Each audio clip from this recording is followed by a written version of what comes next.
بسم اللہ الرحمن الرحیم۔ آج میری ویڈیو کا عنوان ہے مہر نبوت حضور پاک صلی اللہ علیہ وسلم کو کیسے لگی۔ مہر نبوت فخر دو جہاں محبوب رب کائنات حضرت محمد مصطفیٰ صلی اللہ علیہ وسلم کی مہر نبوت کیا تھی؟ کیا مہر نبوت حضور صلی اللہ علیہ وسلم کے جسم پر پیدائش کی تھی؟ اگر نہیں تو پیدائش کے کتنے عرصے بعد مہر نبوت ظاہر ہوئی؟ یہ مہر کیسے اور کس نے حضور اقدس کے جسم پر لگائی؟ مہر نبوت کا ذکر گزشتہ آسمانی کتابوں میں کیوں تھا؟ نبی مکرم صلی اللہ علیہ وسلم کی وفات پر مہر کیوں غائب ہو گئی تھی؟ اللہ تعالیٰ نے ہمارے پیارے آقا مصطفیٰ صلی اللہ علیہ وسلم کو جو فضیلتیں، نعمتیں اور خصائص عطا فرمائے تھے، بے شک وہ کسی اور کے حصے میں نہیں آئے۔ آپ صلی اللہ علیہ وآلہ وسلم کو دنیا میں عطا ہونے والے اوصاف میں سے ایک اہم مہر نبوت صلی اللہ علیہ وسلم ہے، جو کہ ان کی منفرد شان اور خاتم النبیین ہونے کی دلیل تھی۔ یہ جان لیا جائے کہ مہر نبوت ہے کیا، وہ کیسی اور کہاں تھی۔ اس بارے میں متفقہ حدیث مبارکہ جیسے بخاری، مسلم، نسائی، طبرانی اور حدیث کی تمام کتابوں میں روایت کیا گیا ہے۔ حضرت صاحب رضی اللہ تعالیٰ عنہ سے روایت ہے کہ ایک دفعہ میں بہت بیمار پڑ گیا تو میری خالہ جان مجھے حضور صلی اللہ علیہ وسلم کی خدمت میں لے گئیں اور عرض کرنے لگیں، یا رسول اللہ، میرا بھانجا سخت بیمار ہے۔ یہ سن کر نبی پاک صلی اللہ علیہ وسلم نے میرے سر پر اپنا شفقت بھرا ہاتھ پھیرا اور میرے لیے برکت کی دعا کی۔ پھر نبی کریم صلی اللہ علیہ وسلم وضو فرمانے لگ گئے تو میں آپ کے وضو سے بچا پانی پیا اور حضور صلی اللہ علیہ وسلم کے پیچھے کھڑا ہو گیا تو آپ صلی اللہ علیہ وسلم کے دونوں شانوں کے درمیان مہر نبوت کو بغور اپنی آنکھوں سے دیکھا، جو کہ کبوتری کی انڈے جیسے تھے۔ اسے مہر نبوت اس لیے کہتے تھے کہ گزشتہ آسمانی کتب میں اس مہر کو حضور صلی اللہ علیہ وسلم کے خاتم النبیین ہونے کی علامت قرار دیا گیا تھا۔ وفات کے وقت یہ مہر شریف غائب ہو گئی تھی۔ حضرت جابر بن سمرہ رضی اللہ تعالیٰ عنہ فرماتے ہیں، میں نے سلطان دو جہاں صلی اللہ علیہ وسلم کے دونوں مبارک شانوں یعنی کندھوں کے درمیان مہر نبوت کو دیکھا، جو کبوتری کے انڈے کی مقدار میں سرخ ابھرا ہوا گوشت تھا۔ الشمائل المحمدیہ حدیث نمبر 16۔ یہ مہر مبارک آئی کہاں سے؟ اس بارے میں حضور صلی اللہ علیہ وسلم کی والدہ محترمہ فرماتی ہیں کہ ولادت کی رات میں نے 3 اشخاص دیکھے، ایک کے ہاتھ میں چاندی کی سراہی تھی، دوسرے کے ہاتھ میں سفید ریشم کا ٹکڑا تھا۔ اس نے وہ کھولا اور اس میں سے ایک مہر نکالے، اس کی چمک دمک سے دیکھنے والوں کی آنکھیں چند حیا گئیں۔ اس سراہی کے پانی سے اسے 7 مرتبہ دھویا، پھر حضور صلی اللہ علیہ وسلم کے دونوں کندھوں کے درمیان مہر لگا دی اور ریشم کے کپڑے میں لپیٹ کر کچھ دیر کے لیے اپنے پروں کے اندر چھپا لیا، پھر انہیں میرے سپرد کر دیا۔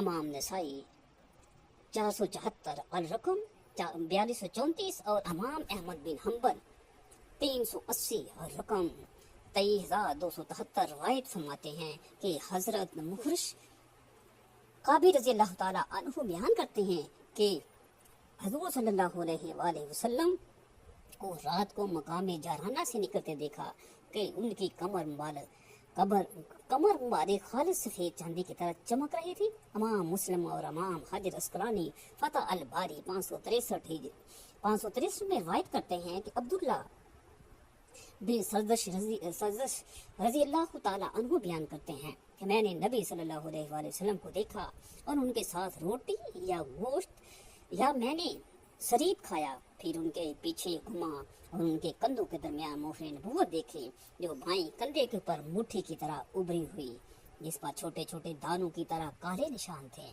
صحیح مسلم حدیث نمبر 2340۔ اسی طرح امام ترمذی، امام بہقی، طبقات ابن سعد میں روایت ہے کہ شیر خدا حضرت علی فرماتے ہیں کہ حضور صلی اللہ علیہ وسلم کے دونوں کندھوں کے درمیان مہر نبوت تھی، اس لیے آپ صلی اللہ علیہ وسلم آخری نبی ہیں۔ امام بہقی دلائل النبوت جلد 304 پر روایت فرماتی ہے کہ حضرت عائشہ رضی اللہ تعالیٰ عنہ بیان فرماتی ہیں، حضور صلی اللہ علیہ وسلم کی مبارک پشت کشادہ تھی اور دونوں کندھوں کے درمیان مہر نبوت تھی۔ امام مسلم رحمۃ اللہ علیہ نے